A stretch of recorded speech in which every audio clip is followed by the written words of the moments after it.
Okay, so thank you very much. Thank you very much for attending this talk. There's a lot of people here. It's really amazing. My name is Sebastian Schinzel. I have a few words about me on the next slide. So my life is actually split in two pieces. So there's an academic part and there's a professional part. For the academic part, well, I'm right now doing my PhD thesis at the Security Research Group in Erlangen with Felix Freiling. And I have to say that I handed in my PhD thesis last week, so that is a very good reason to celebrate. Thank you very much. Okay, the second thing of my life is my professional work at Virtual Forge, where I do SAP security, and SAP has this strange language called ABAP, and I did certain things to this, and also static code analysis, penetration testing. Okay, so who of you did ever do any penetration testing? Can you raise your hand, please? Okay, so maybe you have seen this movie. A friend of mine, he came to me and told me, okay, I have seen this movie, Swordfish, and it was so cool because penetration testing, you do penetration testing, right? And I said yes. And he was like, okay, penetration testing is really so cool because you can break in such a short time in arbitrary military systems, and there are guns involved, and it's so awesome, right? So, yeah, and you have young women doing strange things to you, right? Right while you're penetration testing. And, well, right, okay, so you may or may not agree. In my experience, that's not the case. There's no guns and usually no women involved in this. And it also takes considerably more time than 60 seconds to break into a system. Sometimes it works, but it's really, really seldom. Right, so that's the movies. That's how Hollywood thinks penetration testing works. But in reality, it's a bit different, right? So actually, I mean, penetration testing is split in 5 different pieces. You have preparation, and then you start gathering some information on your target system. You evaluate this information, and then you do the actually 60 seconds part where you do the exploitation and the testing and stuff like this, right? Okay, what I show today is a little bit of testing, a little bit of exploitation, but more gathering information. Okay, so when you see this talk, you will see that using side channel attacks, and a timing channel is a side channel, using side channel attacks, you can gain important information that you can use in other exploits. So, right, so you may be able to take over a system, not because of the side channel attack, but because the side channel attack gave you information that was necessary for some other attack. Okay, so that's the Pentagon. Right? That's the Ministry of US Foreign Affairs. And well, what do you need to do in order to know when the next big attack will happen? Right? So when they will attack Iran, let's put it this way, right? So usually people would say, okay, you have to infiltrate the Pentagon, you have to smuggle people in there, and they have to hide very well, and it takes a lot of preparation. And it turns out that it's not really that necessary because when the Pentagon, just before the Pentagon, 2 days before the Pentagon does a large attack, they order pizza, an unusual high amount of pizza. Right, and so there's this article of Time magazine where they interviewed someone from Domino's Pizza. Right, so there's a Domino's Pizza in the near of the Pentagon, and he is saying that he realizes that the Pentagon is planning something because the pizza orders are rising. And this is really strange, isn't it? Because we just said, okay, it's really a lot of effort to smuggle someone into the Pentagon, but in many cases, the straightforward attack is not necessary, right? You can also try to find some other information that you can easily retrieve and that correlates with this secret information, okay? And this is what side channels are about. Side channels are often they're not really difficult to attack, or they may not be difficult to attack, but it's finding some information that correlates with a secret is quite challenging, right? So, okay. So you guys have done penetration testing, and what you do there is usually you do invasive attacks, okay? And what's an invasive attack? So you have usually the original control flow of an application that you're about to attack, And when you do an invasive attack, and that could be a buffer overrun, SQL injection, format string injection, cross-site scripting, and things like that, what you do there is you create your own control flow in this particular application. Right? So let's say this here, if this were a web browser, then you can make, using a buffer overrun, you can transform a web browser into a web server, if you want. Right? You can do this. With side channel attacks, it's a bit different. Right? So you don't actually attack the system, you use it as the designers intended their usage. Okay? So you stick with the original control flow of everything. You don't send any rogue requests to this to the application, so there are no special characters or things like that. You really just send normal requests to a particular application that you want to attack. Okay. And this is one example. This is, I would say, it's the opposite side channel of a timing side channel. I call these a storage side channel. And what you see here on the left side and on the right side, there are two HTTP headers. And both HTTP headers are from exactly the same system and from exactly the same page, because this is the login page of a Typo3 backend. Okay? And what I did there is, on the left side, I used a non-existing user and a wrong password and tried to log on. Obviously, there comes some error, username or password wrong. On the right side, I did exactly the same with an existing username, and this is what happened, right? So you have two different HTTP headers, even though the content, the HTML content, is exactly the same. And this is really strange, isn't it? So from this, you can learn from any Typo3 on this world, you can learn whether a username is a registered administrative user or not. And this is really quite strange, right? So usually penetration testers don't look at this. They look at the HTML, at the generated HTML, and if there are no differences, then they say, okay, that's okay. Okay, but what we want to talk about in this talk is here we talk about timing side channels, and that's a different thing, right? Take this application that does this. Okay, you start at the top. Right? So you issue a username and a password, and this is what happens in the backend. So usually it checks, does the user exist? And if the user doesn't exist, you immediately get an error page. Then there's a second check that they look whether a user is logged or not. If the user is logged, again you get the error page. Then you look, is the username expired? If yes, then again you get the error page. And then we look at the password. Right? Then we look whether the password is correct. And if you look at this, there we have the first control flow, which is rather short. And then there is a second control flow, which is much longer. Right? And even if you think further, you don't have only this one here, not only this control flow, but you have two additional ones. So you can not only find out whether a username exists, you can also find out, is he logged, is it expired, and things like that. Okay? So this example may or may not be security relevant, right? So there are systems on the internet where this would be security relevant. There are others where this is not relevant. I just used this as an example, right? So you can use any control flow that you can measure through this. Okay, so much for the theory, right? So we just you would think the first control flow has exactly one response time, and the second one has also exactly one response time.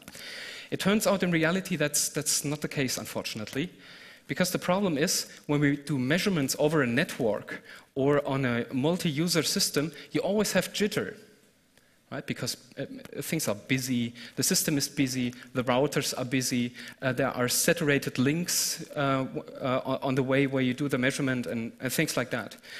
So what you can only measure, what you want to measure is the response time t. But what you can only measure is t plus the jitter that you get. And I think it really boils down, this is the target of this whole talk, to enable you, to show you certain things, how to remove this jitter from this timing. Okay. Now that's an histogram that you see here. On the x-axis, you have the response time, and on the y-axis, you have the amount of measurements that were at this particular response time. Okay, so what I did here is I did several measurements here, and that's the graph that appeared. So there are, what you see here, this is not 0, but there are some measurements which had this particular value, and there are a lot of measurements right here. Okay, and when we do a timing attack, right, this doesn't tell us anything because we just did some measurements. What we need to do is we need to compare this particular measurement with something else. Right? So we use a different secret, this could be a different username, and try to compare it.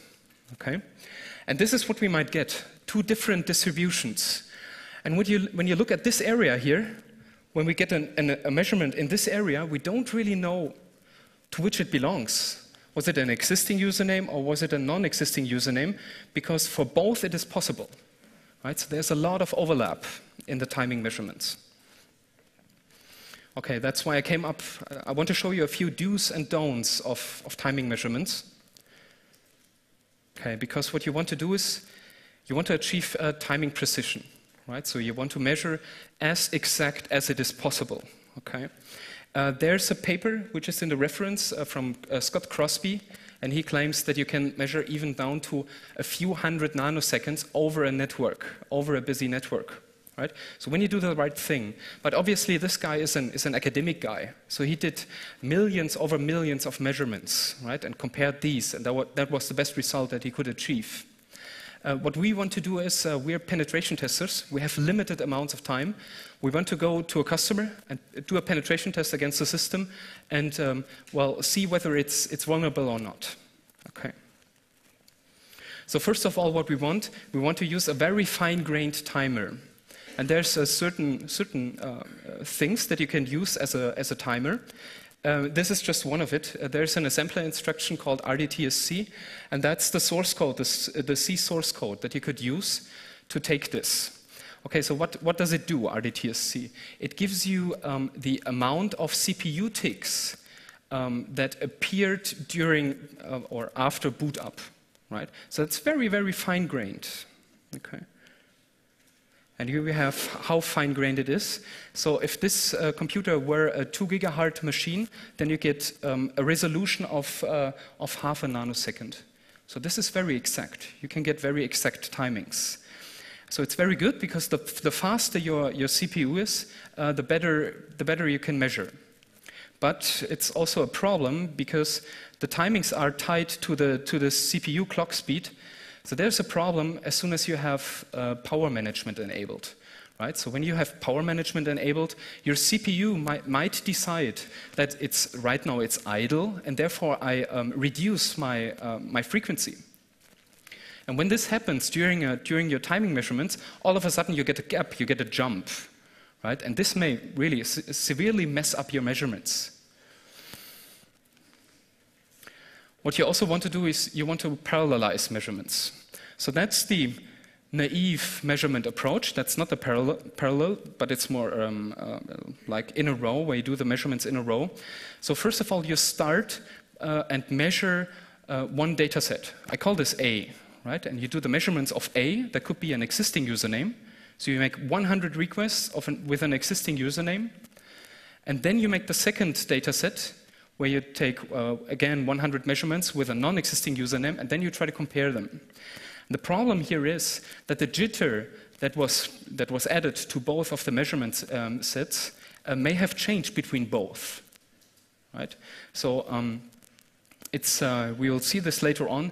Jitter is also a very temporal thing. So you may have, at this particular second, you may have jitter of 5 milliseconds, and a minute later it may be 2 milliseconds.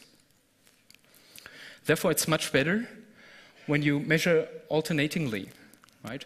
So you take an existing username, do one measurement. Then you take a non-existing username, take another management, and so on and so forth.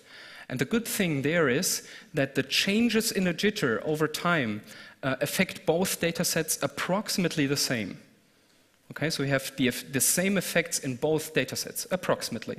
So that's much better when you do this. Then a different thing is you need to decide where you start the measurement, and you need to decide where to stop the measurement. Okay? I'm I have drawn this here. So on the left-hand side, you see there's the sender, and on the right-hand side, there's the receiver. And the further down we get, the later it is, right? So the y-axis is actually the time. There's a block at the bottom, at the very top, and that's the request.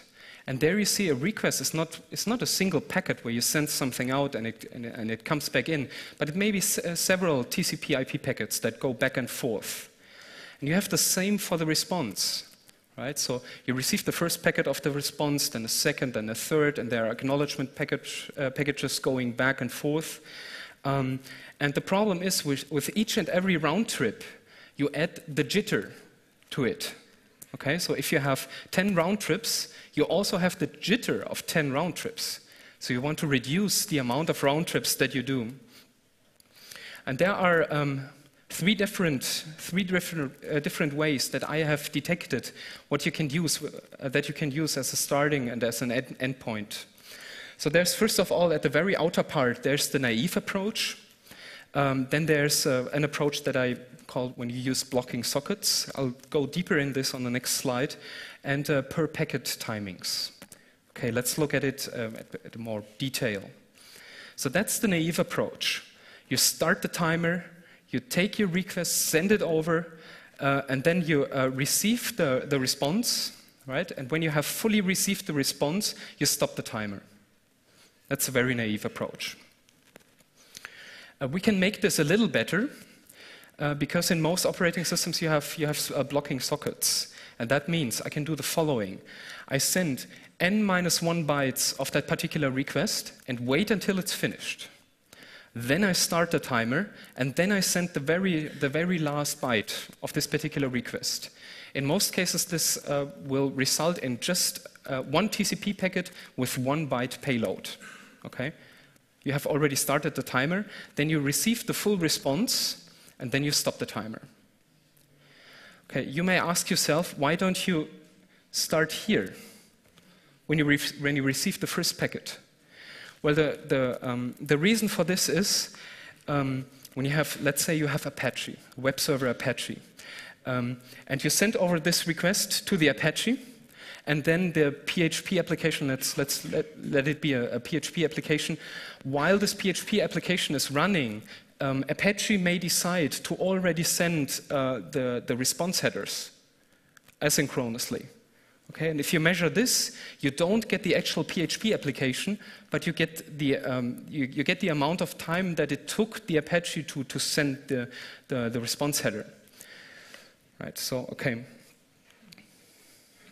And then there's the last one. Again, you start at the very last byte in the request. And then if there were a way to know which particular packet denotes the first packet of the real response, of the PHP response, right? Then we want to measure there. That would be the best approach. Because then you have reduced the amount of round trips that go back and forth, and therefore you have reduced the jitter.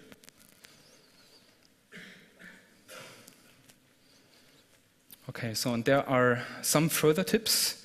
So first, yeah, that's what I already said. Disable the power management. That you can do on Linux very easily. Measure over the wire. So don't use Wi-Fi, because when you do Wi-Fi, it may happen that some other machine is doing some measurement, and then your packets get dropped and things like that, because it's just a collision domain, right? Do everything to reduce any disturbances on your local machine. So that means any periodic tasks or so. Disable your email program and things like that. Okay, and also try to keep your part of the network idle. So if you have your home network, a DSL or so, you should shut down the file sharing for the time being, and then start your measurement, and then do the file sharing later on. Okay. Right, and that's what I added 2 hours ago. Don't do it from hacker conferences, because the network quality is very, very weird. But we're going to see this later on. Okay, and then the last one is the first few dozen or the first 100 measurements contain much more jitter because of all the caches that warm up during your measurements. Right, so there are caches on your local machine, there are caches on the distant server, on the routers, and so on. So that means basically throw away the first measurements, right, and use the later ones.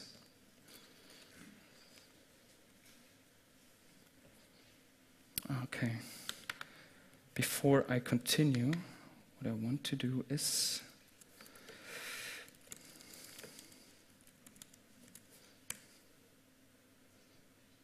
because it reminded me to start the actual demo.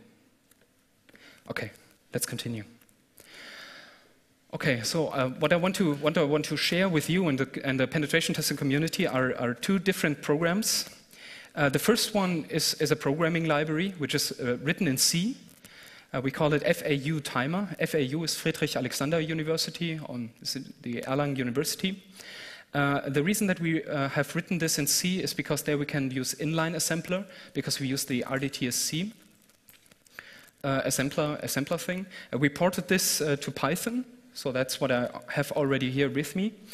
And it encapsulates the logic for the timing measurement. And if you look at this, this is what you usually do. So right at the top, you have a timing attack script. And this timing attack script, this calls some network sockets and does all the timing measurement by himself, right? And what we do here is we use this library just as an intermediate part, okay? So in your timing attack script, you need to generate a request, and you pass this over to FAU Timer, and it will do all the sending back and forth for you, and it will also do the timing measurement for you. Right? So you don't have to deal with network sockets, and you don't have to deal with a timing measurement. Okay. So let's have a look at this. I've written a very small hello world. Okay, so at the very top, you see there's a request. That's a very simple HTTP request. That's the one that we are going to send to the server. And here we just have a loop. We do some initialization to this library. Here we send the request, and this is where all the magic happens. Okay, this is where we do everything. And right here at the bottom, we just get all the things that we require from the library. So at this particular point, everything was done already. Okay, so we get the CPU speed. So our library is capable of determining how fast this particular CPU runs. We get the ticks, we get the time, and we can also get the actual response from this. And if I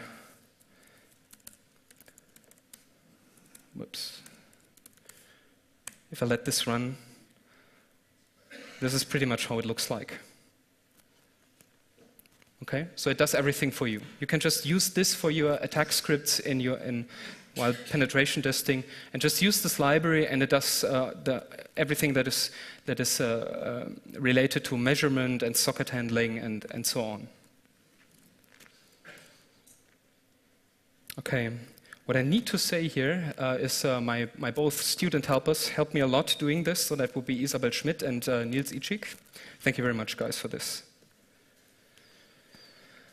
Okay, now we're at a point where we can do measurements, right? So we do the best that we can to produce a data set that has as little jitter as any possible. Okay, now but then we have just a comma-separated value file with all the timings in there, and now we need to do some analysis, right?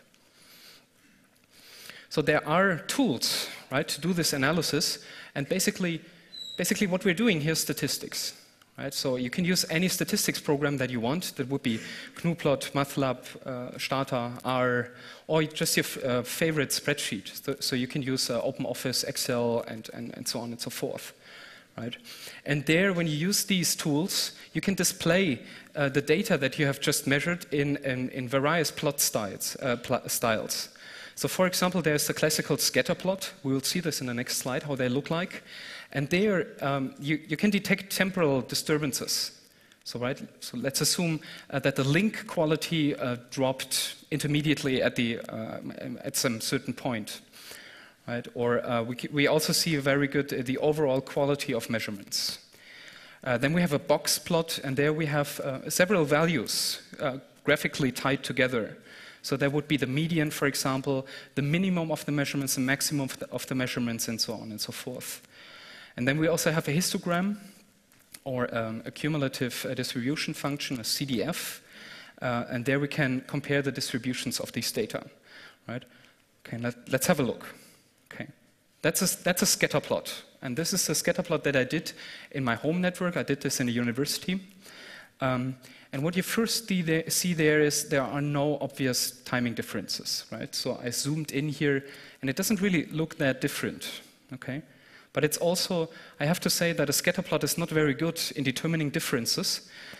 But what we see here, we have a lot of outliers, right? So we have outliers to the top, and we have also outliers to the bottom. And those very low outliers, they are really strange, because I would assume if, let's say, a certain process takes a certain amount of time, and I add jitter to this, then I can only add jitter. Right? So when I have a process that takes 2 milliseconds to finish, and I get jitter on this, then all of a sudden it can't be 1 millisecond. It has to be higher. But what we have here is we have outliers at the very bottom. So that's very strange. But you see this in all network measurements. You see these guys. And also what you see here is where things were messed up in a way, right? So here's a jump, right? All of a sudden here, all the measurements took considerably longer time, and here they are smaller, smaller, smaller. So this may be a case of a timing data set that is not very good. I thought this one was not very good until I came to this congress. Oh, sorry, animation takes some time. Okay. So that was 2 hours ago. I was sitting in a speaker's room, and I looked at the dashboard of this congress, and they told me 18% and 5%. And then I did a demo scan, and I saw this, right? Okay, so there's so many outliers, right? So you see a cloud of measurements. You see them here. You see another cloud of measurements here, and you see another cloud of measurements here. This doesn't make any sense, right? So this data set is unusable for timing attacks. What you could do, if this is the best that you can, is you could filter out these ones. So you could take this cloud, only the measurements in this cloud, or better, only the measurements in this cloud, and do a comparison on this. It's worth a try, but I wouldn't go so far. I would, if you see this, try to repeat the measurement from a different network, for example. Okay, so I'm really not so sure about that. It looks much more saturated to me, the network. Okay, then we have a whisker diagram, and a whisker diagram shows us certain things. So first of all, the fine line in the middle is the median, the 50% percentile. And 50% percentile means that 50% of all the measurements that we have in the data set are below this line, and 50%, the other 50% are above this line. Okay, then we have the upper quartile. This is the 75th percentile, and also we have a lower quartile, and there it works just the same, right? So for the lower quartile, we know that 55% of all the measurements are below this, and 75% are above this, okay? I haven't shown the 25%. And then we have the cumulative distribution function, and you read this as such. So this here is a probability, and this here is a time, the x-axis. And what we see here, this is approximately 75%, because that's a probability. And when we put the line down here, we see we are at this particular value, and then we know that 75% of this are below this particular value. This is just so that you know how to read this particular graph. If you had a uniform distribution, it would be a line, a diagonal line. Okay, so what can we see here? If we zoom in, then we see where these two functions are not perfectly overlapping. And those are the ones that we are looking at. Okay? So if you look at the green line, you see certain red spots, and that is the red function lurring behind the green one. And those are the parts where we can distinguish both data sets. This is the ones that we are looking for. Okay. what we have did right now was to show it graphically, right? To take our data set and make graphs out of it. There are algorithms where you can do this as well. So there's, for example, the student's t-test or the Wilcoxon test. Those are two tests, hypothesis tests, that will tell you if two data sets are significantly different or not. Okay? And again, Crosby, in this paper that I already mentioned, he tried out both of these, and he found that they don't really work very well for a timing attack because there are too many false negatives and too many false positives. And therefore, he came up with his own test, which I don't want to describe in detail, but we're planning to include this in a second tool that I'm going to release today later on. So this is work in progress. We know how to build a very good algorithm to compare these on an automatically way, but it's not yet implemented. And I do a demo on this in a few slides. Okay? But let's get over for the attacks. Okay? The attack that I want to show you was we want to guess a username at a Typo3 backend, again, the one with the different HTTP headers. But this time we don't look at the HTTP headers, we want to look at the response times. Okay, how do you do this? So first of all, you have the username in question. So we want to know whether admin exists, whether this is an existing username. But we need to compare it to something else. So either you know one existing username, or you choose a username which doesn't exist with very high probability.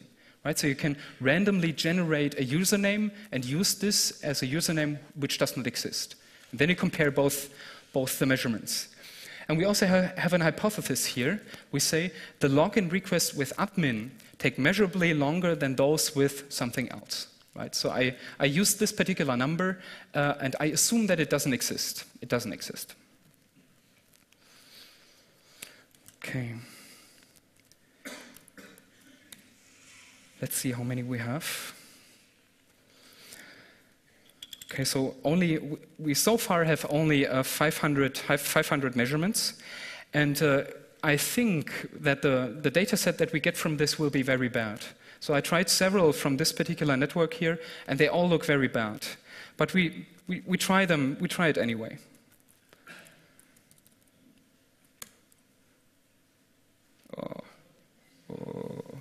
Okay. Oh yeah. Okay, so the reason for this is that this is not yet finished.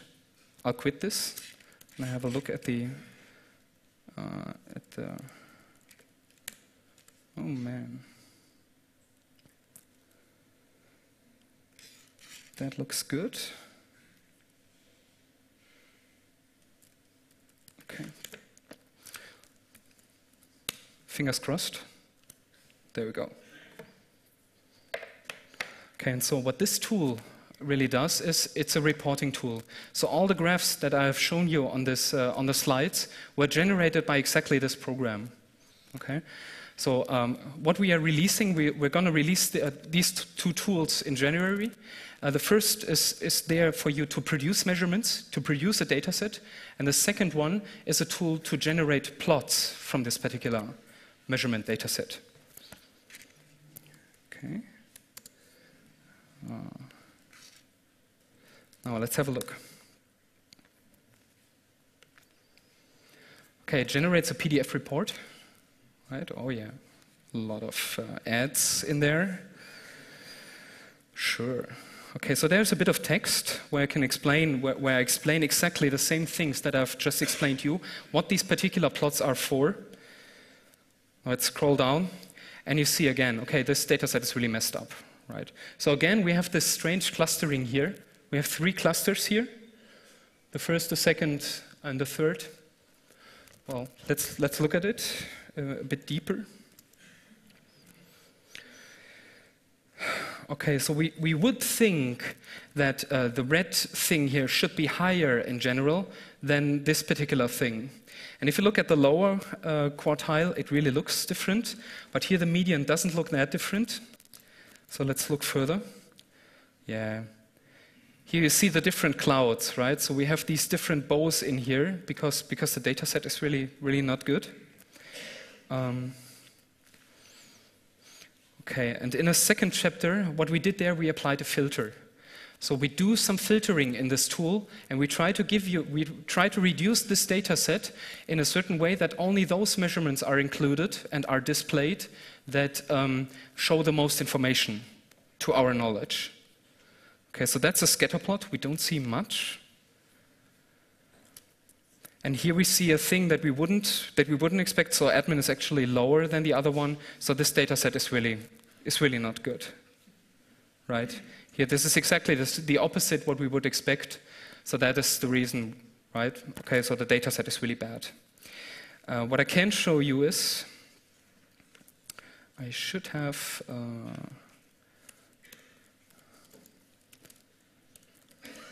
backup report, okay. So that's how I would expect a measurement to look like. Right, so that's how it's supposed to look, and this is done on an ordinary DSL connection that was idle. So I did this at home, so you don't need any fancy links, right? So I would even expect if I would do the measurements in with a UMTS connection, it would be much better than the network in here, right? So that's just the case. Sorry. Okay, here we see already the differences. Median is very different. And we go down to the filtered ones, right? And this is how it's supposed to look. So that's the reduced data set, right? And there you see there's a significant timing difference. And this is also how it's supposed to look, right? And from this one, this is a step which I can't show you because of the time pressure that we have in this talk. You could use the values that you have learned from these graphs in order to make a real script and to do a brute force attack, to find out whether username exists or not. This you can do with this information. Okay. There's a second example, and this example I've taken from an existing paper, which was already published, not by me, by other people, but I tried this by myself. So what we want to do here is we want to know whether private pictures are included in an album of an online gallery. Okay, so the thing is, let's say you have a gallery and it only shows 5 pictures, but I want to know whether there are more hidden pictures in the backend. And this is really what we got. So we created a lot of albums, and all those albums only showed a single picture to anonymous users. Right? So down here we have the different albums, so the albums are numbered, and here we have the microseconds. And this is not, I have not drawn this by hand, but this is really how the filtered dataset looks like. So you can tell, for example, this particular album here has 10 hidden pictures in it, and this particular one here has 30 hidden pictures in it. There's a lot of things that you can do with these timing measurements. Also a difference here compared to the typo 3 example. With the typo 3 example, you have a binary result. So does a username exist or not? And in this particular case, we don't have a binary thing. We have more like an amount of things. And we can do this using timing as well. Okay, those were the known attacks, and now we have what we call a 0-day even. It's even a 0-day. Oh my gosh, come on. Okay, so this is there's a standard out there, and it's called XML encryption. Well, this is the whole thing that I'm showing you right now is joint work with Juraj Somorovsky and Tibor Jager. So what is XML encryption? Okay, so with XML encryption, you take subtrees of an XML document and encrypt this and paste it again in the XML document and send it over some line. Okay. In this case, we have 2 blobs here. It's a hybrid encryption that they use there. So they use a session key, which is encrypted with RSA. That's this one. That's the session key. It's RSA encrypted and included in here, and that's the actual data. So this is the encrypted subtree of the XML document that was pasted in there.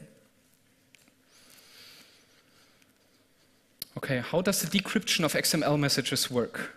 So first of all, you take this cipher data and RSA decrypt it, right? Because you want to have the session key. In the second step, you return an error if this session key does not comply with PKCS1. We see later on what this is exactly is. It's an encoding format. Else, if there was no error, if it does comply with PKCS1, we decrypt C data over here. Oh, sorry, wrong button. We decrypt C data, that is this one. We copy the subtree that we have just decrypted again back to the XML document. Then we pass the XML document and we return an error if the XML was not valid. And that means we have a timing difference, and through this timing difference we can determine whether this is PKCS1 encoded or not, this particular part. That's the first puzzle piece of our attack. Now comes the second one. In 1998, there was a guy called Daniel Bleichenbacher, and he showed in his paper that you can break RSA within 1 million requests using an adaptive chosen ciphertext attack under the condition that you get an oracle. And this oracle does nothing more than tell you whether a certain ciphertext was PKCS1 compliant or not. So that's an algorithm, right? And you don't have to understand the math of this, right? It's really just important to know that when you have RSA encryption and someone gives you an oracle that tells you whether or not a given ciphertext is PKCS1 encoded or not, then you can break the whole RSA, right? So you get exactly the clear text out of this. So that's the second puzzle piece. Right? I just said, in XML encryption, in this standard, the way that it works, we can determine from the amount of time that it takes to process an XML encryption message, we can learn whether it's PKCS compliant or not. And here we have an algorithm that allows us to decrypt it, given the fact that we have this oracle. Okay, how do you know whether something is PKCS1 conformant? This here is how it looks like. Okay, so you have this, you have an RSA encrypted session key, and it always starts with a 002, always. Then you have some padding, then you have a 0 byte, and here comes the data block. This is the session key. And what most implementations of XML encryption do is they check whether this starts with 0002. Okay? Now, and this is what we have done. Okay. I already told you that this one here will only be decrypted if this key that is included here is PKCS1 compliant. And here we can fill in anything, right? Because the attacker can change this. So I can include here a megabyte of data, and this megabyte of data will be decrypted. It doesn't have to decrypt to something meaningful. It just decrypts it. That's all that we need, right? So this is only decrypted if this is PKCS compliant, and the size of this information here, of this data blob, can be set by the attacker. And this is what we did here. So what you see here is the size of this particular block. So here we have 100 kilobytes, here we have 1 megabyte, and here you see the milliseconds. And there, for this, we get two different graphs. So the lower one, where the decryption does not start, it's this one. And the higher one, where the decryption starts, which is PKCS compliant, is the upper one. So we have a significant timing difference, and thus we can use this to decrypt XML encrypted messages. Okay, how did we do this? How did we do the attack? First of all, we split our attack into two phases. So we have a learning phase and an attack phase. And then we start measuring the response time of a PKCS1 compliant measurement. Then we get this. That's a cloud of measurements. Then we take the lowest one. So we find the minimum response time and call it just a PKCS1 compliance boundary. Okay? And now that's a question for you. If I get a measurement here, what does this tell me? It's not compliant, correct. Okay, so any measurement below this boundary definitely is not PKCS compliant because the decryption didn't start, right? It didn't start. What happens if I have a measurement here? Sorry? You can't know. That's exactly the case. So when you are here, it is above the compliance boundary, but it could be two cases. There are two cases what we could measure here. First of all, it could be a compliant measurement that would be here, but because of the measurement jitter, it would be above here. Or the second case could be, it's not compliant and we have high jitter. Okay? And in this case, what we do, if we have a measurement above this boundary, we repeat the measurements n times. Let's say we repeat it 50 times. And if after 50 times, all of them were above this, we know it's PKCOS1 compliant. The good thing about this, I told you this attack takes around 1 million attacks. Most of them are not PKCS compliant. Right? So we don't have to repeat this very often. And that's the actual attack that we did on a local host server. Right? So here we used 100 kilobytes of data that we sent over this. Here we have this boundary that I just told you. The upper one are the PKCS1 compliant measurements, and the below one are those that are not compliant. And using this, we could decrypt the ciphertext within 3 hours on this laptop. So very fast, actually. Yeah, I already said it's 100 kilobytes of C data. It took us a little more than 300,000 Oracle queries, but this really depends on the particular RSA key that we used. So it could be above 1 million also. It really depends on the RSA key. But what is really interesting here is we just needed, on average, 1.24 requests per Oracle request. And that's very fast. That's a very fast timing attack. Now you could say that's localhost. We tried the same on an internet server. And what we did there is we increased the size of data that's supposed to be decrypted to 1 megabyte, so that the timing gap gets bigger. Okay? And there we could decrypt the ciphertext in less than a week, right? And we also took only 1.2 requests per Oracle query. Right? So that's a feasible attack, also a timing attack over the internet, which works quite well. Okay, one of my last slides. What time do we have? How much? 10 minutes left. Okay. So, okay, this all is work in progress. So even when I finish my PhD, I really want to continue on this. And that's a call for participation. So there's many open things in this. Right? So these two programs that we are about to release in January, they do very basic stuff. They do the right things, but they can be improved. And there I need students who are looking for master thesis, diploma thesis, bachelor thesis. If you are an open source hacker and want to contribute, you can do this here.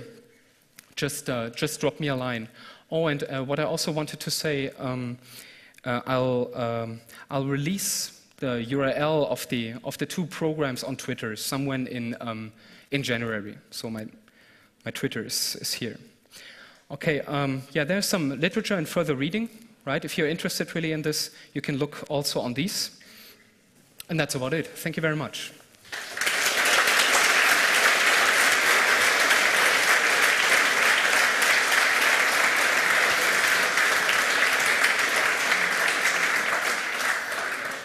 If you must leave now, then please do, but quietly, until the Q&A session is over.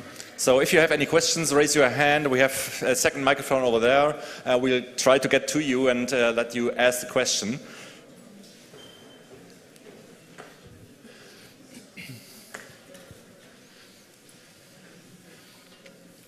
Okay. Hello. In the last in your last try test, you say you needed a week for decrypt the XML. What connection you had in that test?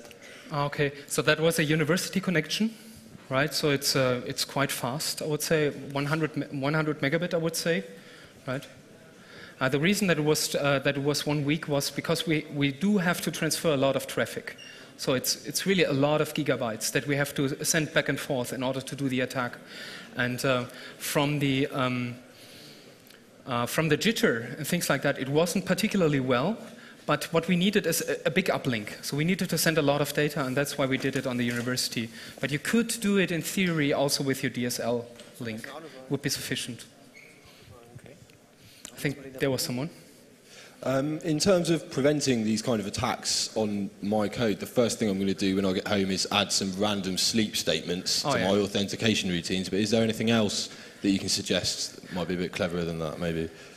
Okay, that's a very good question. I have prepared a few slides to this.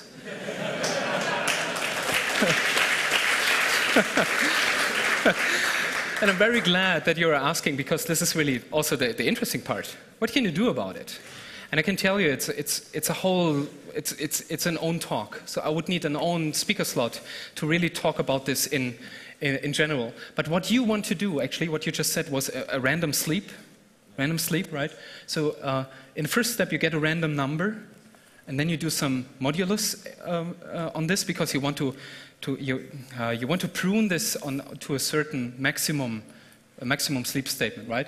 And what we did here is 200 microseconds, and then we did this sleep, okay? And we did this with this data. I hope you guys can see this in the back. So that's the initial data set that we see here, okay? And then we produced a data set, filtered this data set, and this is what resulted from this. So what you see here is actually now this line here, and what you see here is this line now. And you see it's more edgy. It's more noisy, but it's still significant, right? So random delay padding doesn't work very well. If you have a smart filter, if you do smart filtering, you can remove this. There's a paper. What I'm doing, what I want to, so you guys have to, you have to promise me that you tell no one, right, about this, okay? So there's a thing which is actually provably secure, right? This is part of my PhD thesis, and it's very easy. It's actually very easy. Okay, let's take the part where you have an existing username and a non-existing username. Okay, the existing username or the non-existing username is this input here. That's the username in a string. Then you append some secret to it, and this secret has to be static, and the attacker must not know it. And then you do some hashing on it so that you get a number which looks random, but it's deterministic. Because for the same input, this will always produce the same measuring, right? And then you do again the modulus to it, and then you sleep on it. And when you do exactly the same, so that's the same data set as I've shown you, and the same good filtering that I did, you get something like this. So that seems to be much better. And there are other ways as well what you can do there, right? And this is only, I mean, these things that I've shown you here are only those things where you can't influence the timing differences. What I want to show you is, I also have a slide for preventing exactly the attack that we have against the XML encryption. And the problem, the vulnerability sits exactly here, because we return an error if it does not comply with PKCS1. And the fix to this, and that's an implementation fix, not a fix to the standard, is we generate a random session key, right? And if it does not comply with PKCS1, and then continue, right? So we decrypt the data at the bottom, with some arbitrary key which generates rubbish, right? That's not XML, but the good thing is that it's not XML. He will only learn in step 6, so we have no timing differences anymore. Okay. I'm sorry? Yeah, okay, so the question was that generating a random key does take time. That's true, but what we could do is we could generate the random key here as well, right? And then we just have this single assignment, and you can't really measure a single assignment. I wouldn't say this is feasible. Well, as a responsible admin, I would obviously monitor the network traffic for suspicious IPs who try to send gigabytes of data within 1 week or a couple of hours, and obviously filter out the first wave this way. Especially for Planet Lab, I mean, you said you basically DDoS them to a certain degree. Didn't they catch you in some way? Okay, so I mean, what we did is when we did the measurement on Planet Lab, we didn't run it all the way through. And the reason for this is we have implemented the Bleichenbacher attack, right? And we know exactly at which particular step a PKCS1 compliant key comes out and when not. And we tried this just for, let's say, 10,000 measurements. And as we had exactly the same signature, right, the same sequence of compliant and non-compliant keys, therefore we inferred that the oracle is working, right? The next thing is, I see this attack very relevant on, let's say, for example, on the Amazon cloud, right? So let's say you have rented a Linux server on the Amazon cloud, and there's a paper which shows what I need to do to be co-located on the Amazon cloud on your particular, so to be co-located on the same hardware as your VM, and then I do this localhost attack, and there's no monitoring. Right, so there I can send arbitrary amounts of data on the local host, and nobody will look at this. Okay.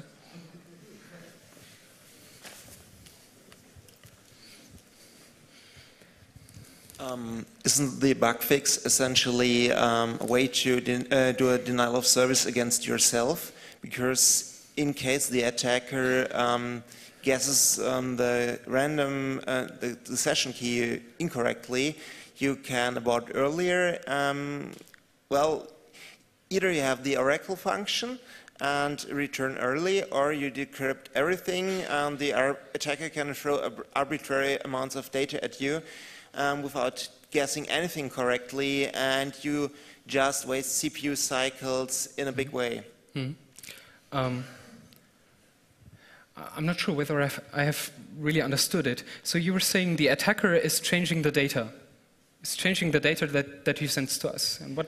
The idea was that the fix, which is suggesting, does eliminate the shortcut which you could use otherwise to reduce the amount of data you have to process. So the attacker doesn't have to care anymore to give you some, if he just wants to do a denial of service and doesn't want to break in. He can just abuse this mitigation technique to overload your CPU more easily. Okay. I think I know what you mean. You're saying that if the attacker sends arbitrary stuff to my server and the server has to decrypt it and so on, he can do this anyway. The reason for this is when he eavesdrop on one XML encrypted message, the one that he wants to break, he already has a key that is PKCS1 compliant. So this makes him, he is able to actually use the key that he wants to break and send it with some stuff to the server, and the server will decrypt it, also in the vulnerable case. So he can do this already, but it's a valid attack. I mean, you're right. Any more questions?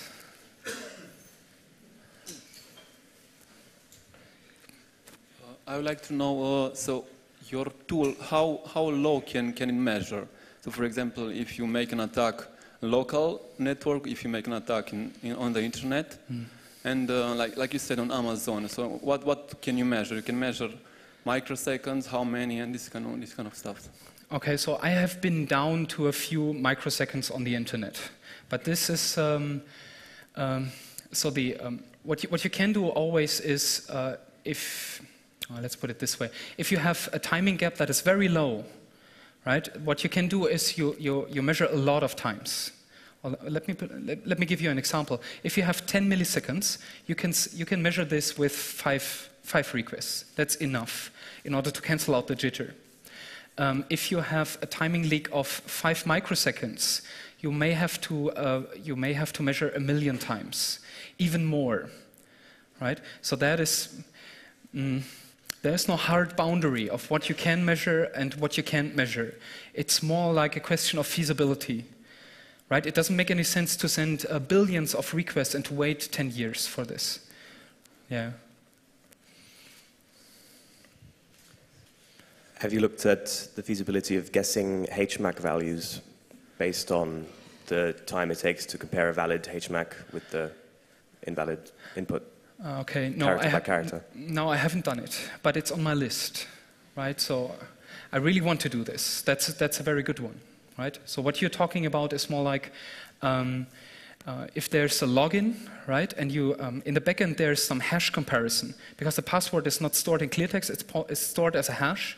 And what the attacker does is he sends over a hash that starts with 0. And then then he does the same with a hash that starts with 1 and 2 and 3 and 4. And at one measurement, he sees that it takes a bit longer because the hash doesn't stop at the first comparison, but he goes to the second one. And so you can guess, yeah, you can iterate through the hash values much more easy. Yeah, I'd like to do this. I've never done it. Okay, thank you for your... Probably yes. Is it all on? Thanks. Thanks for this talk. Have a round of applause.